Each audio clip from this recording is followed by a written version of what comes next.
لغو الحدیث سے مراد ایسی چیزیں ہیں جو عام طور پر ہمارے گھروں کے اندر آج پائے جاتے ہیں. ایسی بیکار چیزیں، ایسی غفلت میں ڈالنے والی چیزیں جن کو خریدنے سے قرآن منع کرتا ہے، جس کی ممانعت قرآن نے دی.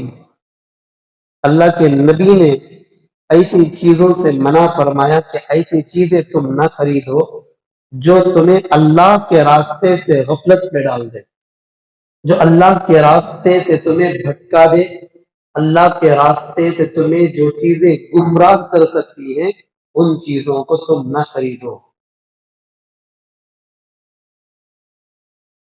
ایسی چیزیں کون کون سی ہیں جس کو آدمی خریدتا ہے حالانکہ وہ سب چیزیں اللہ سے دور کر رہی ہیں، اللہ کے راستے سے وہ چیزیں دور کر رہی ہیں. جیسے عام طور پر ہمارے گھروں کے اندر ٹی وی پائی جا رہی کہ نہیں جا رہی ہے؟ ہر گھر کے اندر ٹی وی آج موجود ہے، ہر گھر کے اندر آج ٹی وی موجود ہے.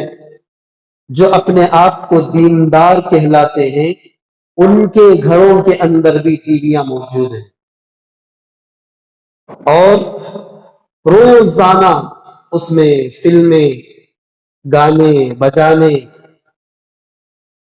اور سیریل وغیرہ یہ سب چیزیں آدمی دیکھ کر کے اللہ کے راستے میں یعنی اللہ سے دور ہوتا چلا جاتا ہے، یعنی غفلت میں آ جاتا ہے آدمی. یہ لہو الحدیث میں داخل ہے، یہ ٹی وی لہو الحدیث میں داخل ہے. تو ایسی چیزوں کے خریدنے سے اللہ تعالیٰ نے منع فرمایا جو اللہ کے راستے سے تمہیں روک دے، ایسی چیزیں تم نہ خریدو. جو تمہیں اللہ کی طرف راغب ہونے سے روک دے، اللہ کی طرف مائل ہونے سے روک دے، ایسی چیزوں کو تم ہرگز نہ خریدو. تو اللہ تعالیٰ فرما رہے کچھ لوگ ایسے ہوں گے، یعنی امت میں یعنی بندوں میں کچھ لوگ ایسے ہیں، ایسے ہوں گے کہ وہ لوگ لہو الحدیث کو خریدیں گے. کیوں خریدیں گے؟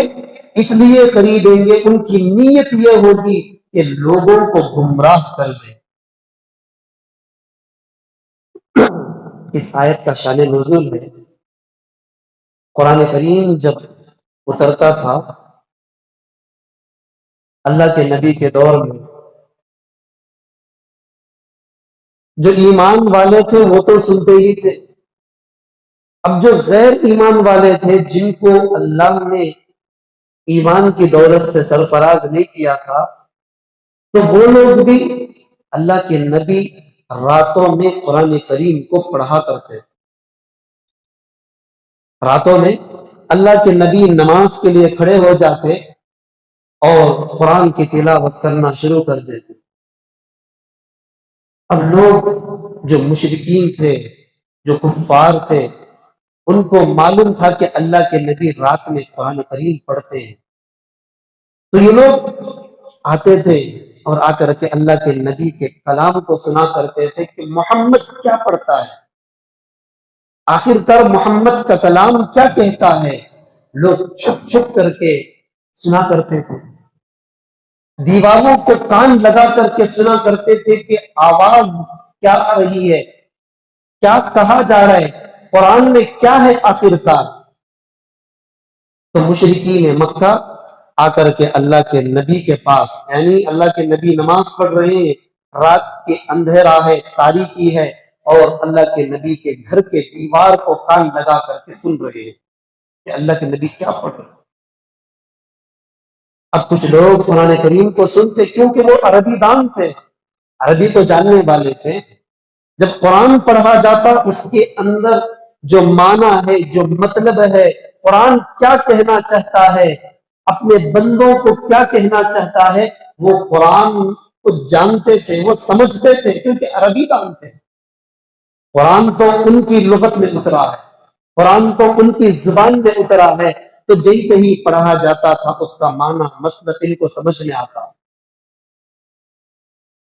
تو کچھ لوگوں کو اللہ نے ہدایت دی، قرآن سنتے تو کیونکہ اللہ نے قرآن کے اندر ایسی تاثیر رکھا ہے، قرآن ایک ایسا مؤثر کلام ہے جو مردہ دلوں کو زندہ کر دیتا ہے، قرآن ایک ایسا مؤثر کلام ہے جو بیماروں کو شفا دے دیتا ہے، قرآن کریم ایک ایسا مؤثر کلام ہے جو مردہ دلوں کو بھی زندہ کر دیتا ہے، جو گمراہ لوگوں کو ہدایت دے دیتا ہے۔ تو قرآن کریم سنتے، اب اللہ نے ان کو ہدایت دے دی، قرآن سمجھ میں آنے لگا، ان مشرکین کو قرآن سمجھ میں آنے لگا واقعیتاً اللہ کیا کہنا چاہ رہا ہے۔ آج ہماری باتوں کے اندر اثر نہیں ہے، ہمارا بیان کتنا وقت ایک آدھا گھنٹہ پونا گھنٹہ سنے، جیسے ہی مسجد کے باہر نکلے تو ختم، اس کے بعد پوچھو کسی تو بھی کیا حضرت بیان کرے سو کیا کی بول رہے تھے بھائی، وہ بولے کیا کی بولے، کیا بولے وہ بولے بھائی جمعہ میں بولے حضرت کیا بولے معلوم نہیں، سن کر آ رہے ہیں گھنٹہ سنے کیا بولے سمجھ میں نہیں آیا معلوم نہیں۔ تو ہمارے کلام میں اتنا اثر نہیں ہے، لیکن محمد کے کلام میں جو قرآن میں اللہ نے فرما دیا، جو قرآن جب پڑھا جاتا ہے وہ بھی محمد کی زبانی جب پڑھا جاتا ہے، واہ کیا کہنے، اللہ نے ہدایت دی مشرکین کو۔ جب مکے کے سردار جو لوگ تھے، مشرکین کے جو سردار ہوتے تھے، ان لوگوں نے دیکھا کہ یہ کیا بات ہے، یہ لوگ جو اسلام قبول کر رہے ہیں اور قرآن کریم کو سن رہے ہیں اور اسلام کو قبول کر رہے ہیں، اب ان کو ایک فکر لاحق ہوگی کہیں ایسا نہ ہو کہ پورا مکہ مکرمہ محمد کا غلام نہ بن جائے، پورا مکہ مکرمہ اور تمام مشرکین کہیں محمد کے غلام نہ بن جائیں، اس لیے ان کو فکر لاحق ہوگی، ورنہ ہماری کوئی بات لوگ نہیں سنیں گے، محمد کے سب بن جائیں گے تو ہماری کون سنے گا، ہماری سرداری کو کون مانے گا، حکومت ہم کیسے چلائیں گے۔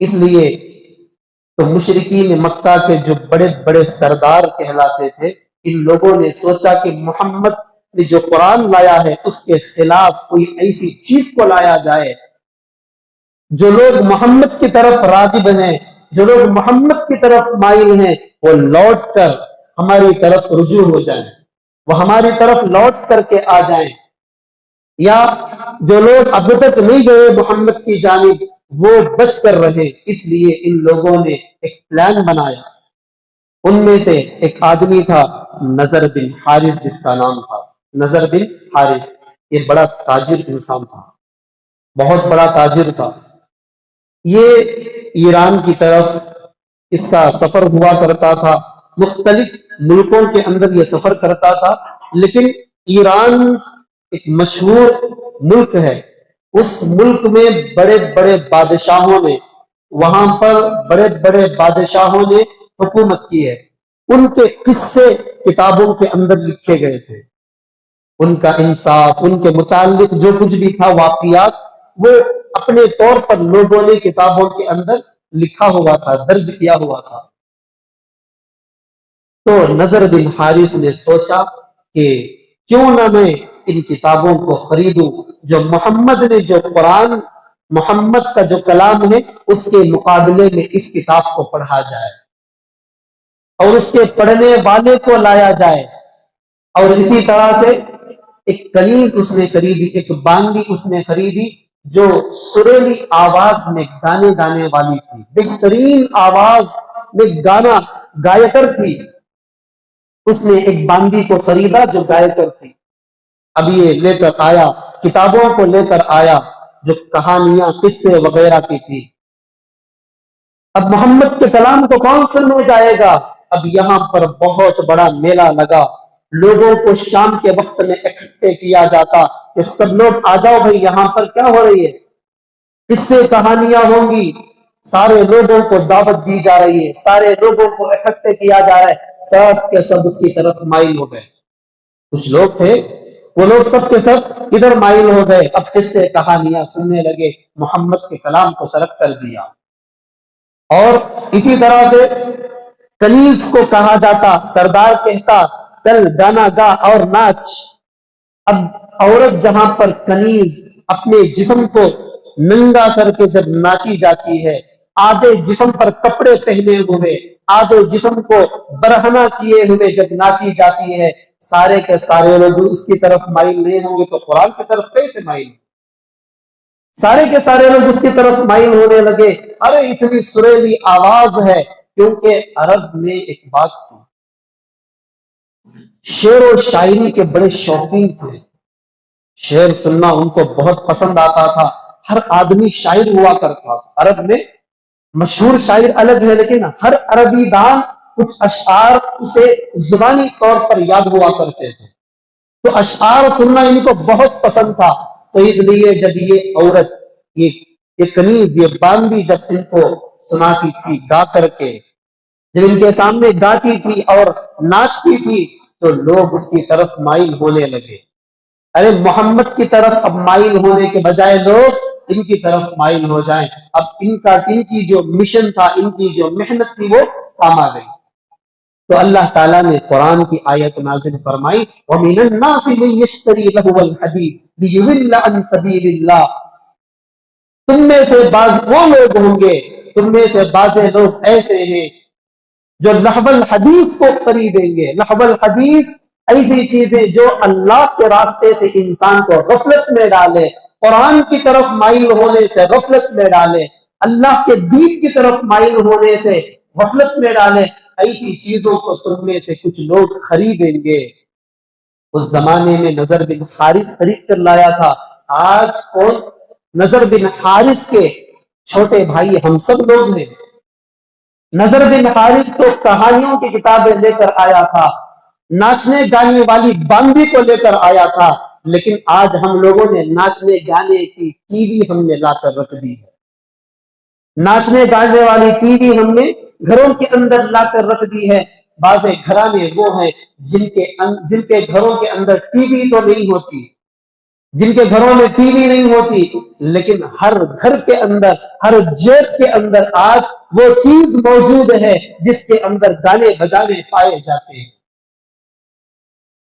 کوئی انسان آج بچا ہوا نہیں ہے، گھر میں 4 بچے ہیں تو چاروں کے پاس بھی الگ الگ موبائل پایا جاتا ہے، ہر ایک اپنے کام میں مصروف ہے، بیوی ایک فون لے کر کے اپنے کام میں مصروف ہے، بچہ اپنے کام میں فون لے کر کے مصروف ہے، شوہر اپنے کام میں فون لے کر کے مصروف ہے، اور اس کی ماں ایک فون لے کر کے مصروف ہے، باپ ایک فون لے کر کے اپنے حساب سے مصروف ہے۔ دیکھا جائے گھر کے تمام افراد ہر ایک اپنے اپنے کتابوں کے اندر مصروف ہے،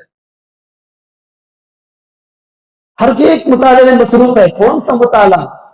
فون کا مطالعہ، اس کے اندر گانے بجانے، ٹی وی، اس کے اندر ہر طرح کی لہو و لعب، فحش کی چیزیں، ساری چیزوں کو آدمی دیکھنے میں لگا ہوا ہے۔ اللہ ہم سب کو بچائے۔ کوئی گھرانہ بچا ہوا نہیں ہے، جو سچا پکا دیندار گھرانہ کہلاتا ہے وہ بھی اس کے اندر آج ملبس ہے، ہر گھر کے اندر یہ پایا جاتا ہے۔ میرے بھائیو، اللہ کے خاطر ان لہو الحدیث کو اپنے سے نکالو، اپنے گھروں سے نکالو۔ جب تک تیرے گھر کے اندر ٹی وی ہے اس وقت تک رحمت کے فرشتے نہیں آتے، جب تک تیرے گھر کے اندر ٹی وی چلتی رہے گی، گانے بجانے چلتے رہیں گے، اللہ کی نافرمانی ہوتی رہے گی، سمجھ لو اللہ کے رحمت کے فرشتے کبھی نہیں آئیں گے۔ حضرت گھر میں برکتش نہیں ہے، کہیں سے برکت آ جائے گی جب اللہ کے رحمت کے فرشتے تیرے گھر کو آنا پسند نہیں کرتے۔ اللہ کی رحمت کیسے آئے گی؟ اللہ کے رحمت کے فرشتے تیرے گھر میں پیر رکھنا پسند نہیں کرتے۔ اللہ سے توبہ کرو، اللہ سے توبہ کرو۔ آج گھروں کے اندر یہ ماحول ہے، باہر گئے تو باہر بھی ہم نہ کیا تو بھی سریلی آواز رہنا، گاڑی میں چلتی تب بھی گانے بجتے رہنا، گانے چلتے رہتی، گاڑی چلاتا رہتا ہے، گاڑی چلاتا رہتا ہے اور گانے چلتے رہتی۔ اللہ نہ کرے، اللہ نہ کرے، خدا نہ خواستہ ٹکر لگی، مر گئے تو اللہ کو کیا جواب دو؟ مرنے کی حالت، جس حالت میں انسان مرا ہوگا اسی حالت میں اس کو اٹھایا جائے گا. گانے سن کر مرا ہے اسی حالت میں اٹھے گا. زنا کرتے مرا ہے اسی حالت میں اٹھے گا. شراب پی کے مرا ہے اسی حالت میں اٹھے گا. بدکاری کر کے مرا ہے اسی حالت میں اٹھے گا. قتل کر کے مرا ہے اسی حالت میں اٹھے گا. سود کھاتے کھاتے مرا ہے اسی حالت میں اٹھے گا. رشوت کھا کر کے مرا ہے اسی حالت میں اٹھے گا. دھوکہ دینا آج انسان کا شیوا بن چکا ہے. ہر انسان دھوکے میں لگا ہوا ہے. دھوکہ دے کر کے مرا اسی حالت میں اٹھایا جائے گا. ناپ تول کے اندر کمی. آج تو لوگ فخر کرتے ہیں میں اسے ٹھکا ڈالیا بالیچے بٹ رکھ ڈالیا 5 کلو کی جگہ میں 4.5 کلو دے ڈالیا. دے ڈال تو خوش ہو رہا ہے. اللہ کے ایک حکم کو توڑ کر، جس کے بارے میں قرآن نے فرمایا وَيْلٌ لِّلْمُطَفِّفِينَ الَّذِينَ إِذَا اكْتَالُوا عَلَى النَّاسِ يَسْتَوْفُونَ وَإِذَا قَالُوهُمْ أَوْ وَّزَنُوهُمْ يُخْسِرُونَ. جب تم ناپ کر دیتے ہو، تول کر دیتے ہو، یخسرون گھٹا دیتے ہو، تو آدمی آج دھوکہ دے کر کے خوش ہو رہے. یاد رکھو جس حالت میں تمہاری موت آئی ہے اسی حالت میں تم اٹھائے جاؤ گے. وَمِنَ النَّاسِ مَن يَشْتَرِي لَهْوَ الْحَدِيثِ. کیوں خریدتے ہیں ایسی غافل کرنے والی چیزوں کو؟ اللہ سے غافل کرنے والی چیزوں سے آدمی کیوں خریدتا ہے؟ فرمایا لِيُضِلَّ عَن سَبِيلِ اللَّهِ. اللہ کے راستے سے ان کو گمراہ کرے. لِيُضِلَّ عَن سَبِيلِ اللَّهِ. کیوں خریدتا ہے؟ اس لیے کہ اللہ کے راستے سے لوگوں کو گمراہ کرے. اور جب یہ گمراہ ہو جائیں گے تو کیا کریں گے؟ ان کا مذاق اڑائیں گے. اب ایسے لوگوں کو کیا عذاب دیں گے اللہ؟ فرمایا ایسے لوگوں کو اولئک لہم عذاب مہین. ایسے لوگوں کو ذلت والا عذاب دیا جائے گا، رسوائی والا عذاب دیا جائے گا. قرآن میں اللہ نے ایک اور جگہ فرمایا والذین لا یشہدون الزور واذا مروا باللغو مروا کراما.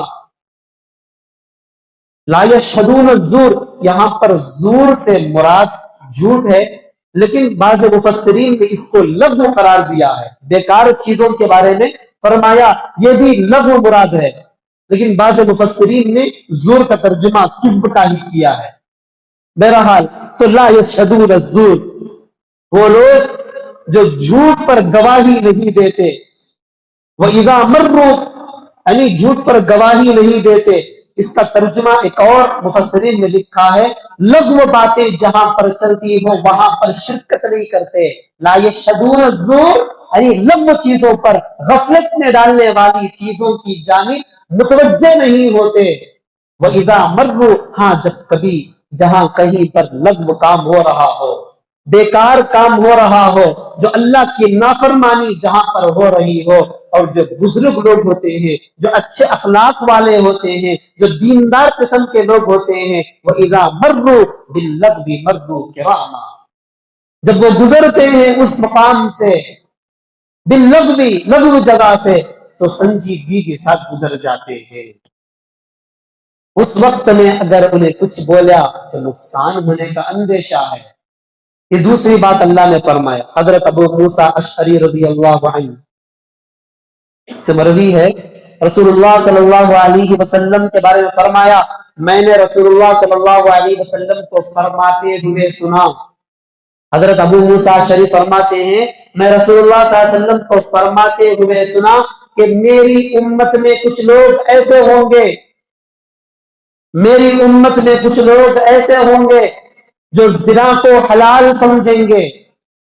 میری امت میں کچھ لوگ ایسے ہوں گے جو ریشم کا کپڑا پہننے کو حلال سمجھیں گے. میری امت میں کچھ لوگ ایسے ہوں گے جو شراب پینے کو حلال سمجھیں گے. میری امت میں کچھ لوگ ایسے ہوں گے جو مزامیر کو حلال سمجھیں گے، یعنی گانے بجانے کو حلال سمجھیں گے. اللہ کے نبی کی حدیث ہے. اللہ کے نبی نے 4 چیزوں سے منع فرمایا ہے. 4 چیزوں سے فرمایا 4 چیزوں کو آدمی آج حلال سمجھ بیٹھا ہے. زنا کو حلال سمجھا جا رہا ہے. ایک دوسرے کے ساتھ زنا کرنے کو بعض لوگ حلال سمجھیں گے. اللہ کے نبی کی حدیث سچ ہے، واقعتاً اللہ کے نبی یہ کہہ چکے ہیں. تو ہم میں سے کچھ لوگ ضرور ایسے ہوں گے، ضرور زنا کو حلال سمجھتے ہوں گے، ریشم کے کپڑے کو حلال سمجھتے ہوں گے، شراب پینے کو حلال سمجھتے ہوں گے، مزامیر اور گانے بجانے کو حلال سمجھتے ہوں گے.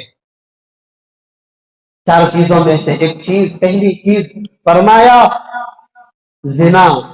زنا زنا کی مذمت کے بارے میں فرمایا وَلَا تَقْرَبُوا الزِّنَا إِنَّهُ كَانَ فَاحِشًا.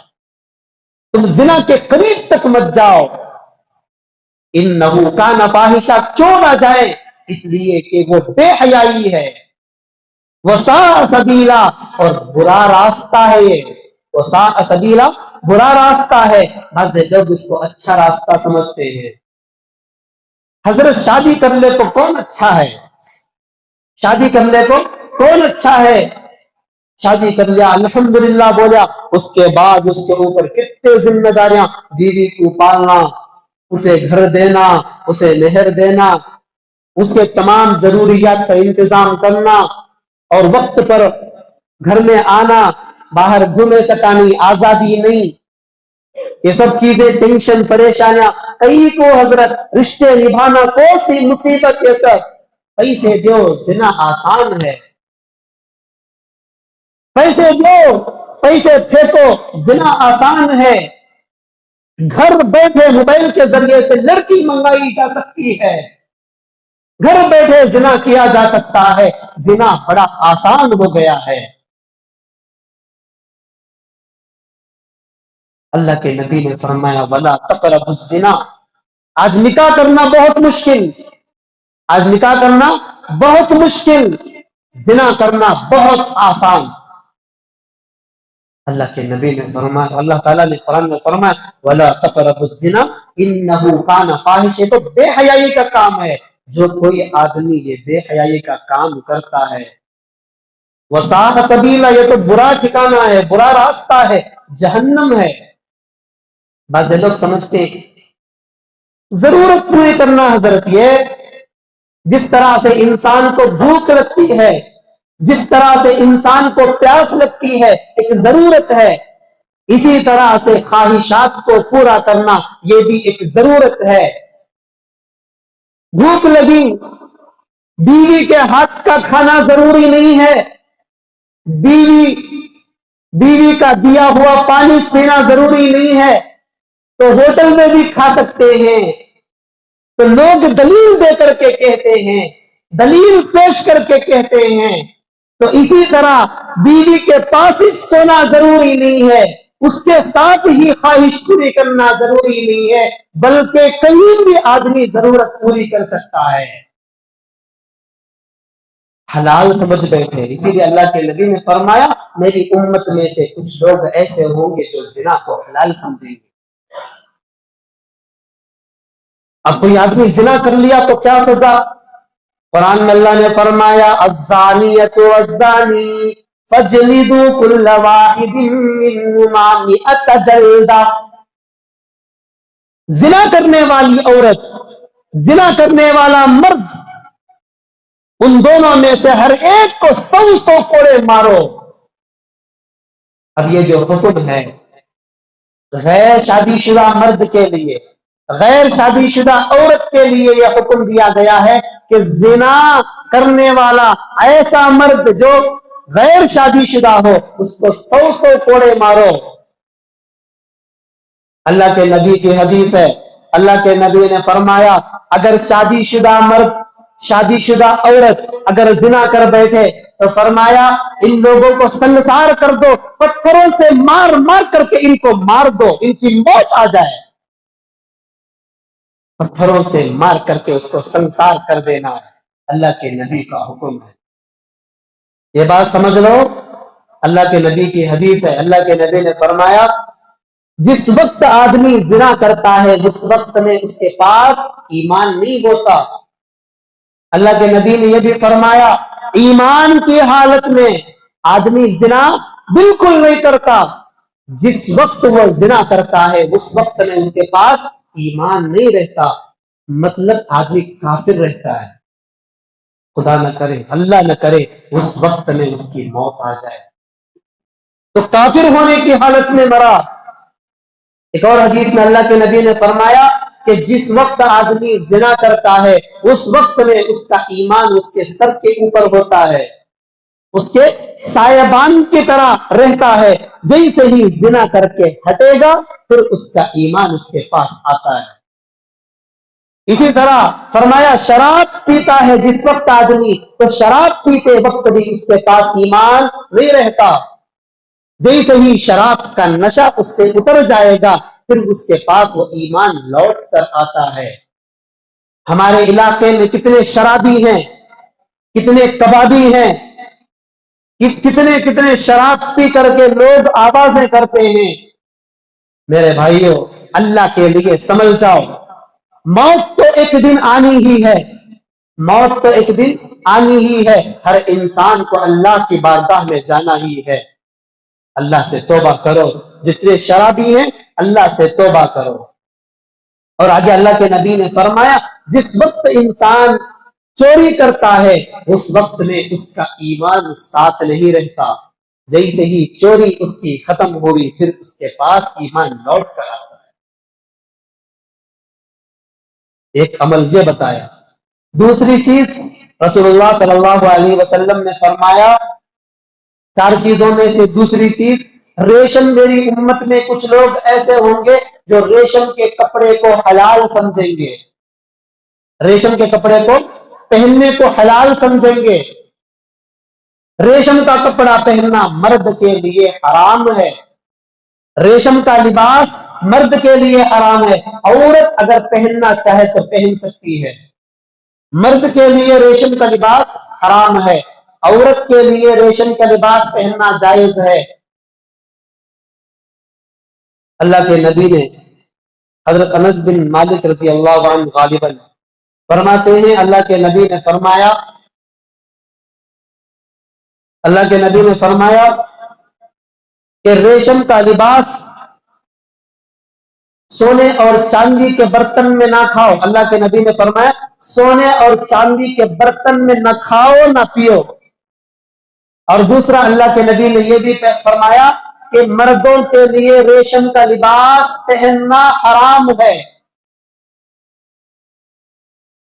ہاں البتہ بیماری کی وجہ سے عذر ہے، ڈاکٹر نے کہہ دیا ہے کہ یہ ریشم کا کپڑا پہننے سے بیماری دور ہو سکتی ہے۔ مثال کے طور پر اللہ کے نبی نے ایک مرتبہ حضرت عبد الرحمن بن عوف ایک صحابی ہیں اور حضرت زبیر رضی اللہ عنہ، ان دونوں صحابہ رضی اللہ عنہ کو خارش کی بیماری لگ گئی تھی، سفر میں تھے، خارش لگ گئی تھی، کھجلی جسے کہتے ہیں۔ تو اللہ کے نبی نے ان کو حکم دیا کہ تم کیا کرو، ریشم کا لباس پہنو۔ ان دو صحابہ کرام کو اللہ کے نبی نے عذر کی بنا پر حکم دیا تھا کہ تم ریشم کا لباس پہنو، کیونکہ سادہ دوسرے کپڑے پہننے سے ان کو دقت ہوتی ہے، بہت پریشانی ہوتی ہے، تو ریشم کے کپڑا نرم اور ملائم ہوتا ہے جس سے تکلیف نہیں ہوتی، جو خارش والا انسان ہوتا ہے اس کو اتنی تکلیف نہیں ہوتی۔ اس لیے اللہ کے نبی نے فرمایا، حضرت عبد الرحمن بن عوف اور زبیر رضی اللہ عنہما کو فرمایا کہ تم کیا کرو، ریشمی والا لباس پہنو۔ ایک مرتبہ اللہ کے نبی تشریف لائے، گھر سے باہر نکلے، ایک ہاتھ میں سونے کا ڈنڈا تھا، دوسرے ہاتھ میں ریشم کا کپڑا تھا۔ اللہ کے نبی نے فرمایا یہ سونے کا ڈنڈا ہے، اللہ کے نبی نے فرمایا یہ سونے کا ڈنڈا، اس کا استعمال مردوں کے لیے حرام ہے اور اس کا استعمال مردوں کے لیے حرام ہے، یہ ریشم کا کپڑا ہے، اس کا بھی مردوں کے لیے حرام ہے۔ مردوں کے لیے جو چیزیں حرام ہیں، اللہ کے نبی نے ایک جگہ فرمایا جو آدمی دنیا کے اندر ریشم کا کپڑا استعمال کر لے، جو آدمی دنیا کے اندر ریشم کا کپڑا استعمال کر لے، جو چیز اس کو حرام قرار دیا گیا ہے اس چیز کو استعمال کر لے، آخرت میں اس کا کوئی حصہ نہیں، آخرت میں اس کا کوئی حصہ نہیں۔ ایک اور چیز اللہ کے نبی نے تیسری بات فرمائی، ایک اور دو چیزیں رہ گئی ہیں، اللہ کے نبی نے کیا فرمایا، چار چیزیں، ایک فرمائی میری امت میں کچھ لوگ ایسے ہوں گے، میری امت میں کچھ افراد ایسے ہوں گے جو زنا کو حلال سمجھیں گے، ریشم کا کپڑا پہننے کو حلال سمجھیں گے، شراب پینے کو حلال سمجھیں گے، اور مزامیر یعنی گانے بجانے کو حلال سمجھیں گے، گانے بجانے کو حلال سمجھیں گے۔ چار چیزوں کا فرمایا، اس سے زنا سے بچو، ایک چیز زنا سے بچو۔ آج ہر گھر کے اندر زنا پایا جاتا ہے، ہر گھر کے اندر زنا پایا جاتا ہے۔ اللہ کے نبی سے ایک مرتبہ ایک صحابی آ کر کے پوچھنے لگے، اے اللہ کے نبی، بڑے گناہوں میں سے کون سا گناہ ہے؟ بڑے بڑے گناہ مجھے ذکر کرو۔ تو اللہ کے نبی نے فرمایا سب سے بڑے بڑے گناہوں میں سے ایک گناہ یہ بھی ہے کہ ہمسایہ یعنی پڑوس کی بیوی کے ساتھ زنا کیا جائے، پڑوس کی بیوی کے ساتھ، پڑوس کی بیٹی کے ساتھ، پڑوس کی بہن کے ساتھ، کیونکہ یہ بہت آسان ہوتا ہے۔ اللہ کے نبی نے ایک اور جگہ کیا فرمایا، ایک آدمی اجنبی عورت جو باہر والی ہوتی ہے اس سے 10 مرتبہ زنا کر لے، اس سے بھی سخت یہ ہے کہ اپنی پڑوس کے ساتھ زنا کرے۔ 10 مرتبہ زنا کر لے کسی اور سے، اس سے بھی بڑا گناہ یہ ہے کہ وہ اپنے پڑوس کے ساتھ زنا کرے، اپنے ہمسائے کے ساتھ زنا کرے۔ اللہ سے توبہ کرو میرے بھائی، اللہ سے توبہ کرو، توبہ کا وقت ہے، اللہ سے توبہ کرو۔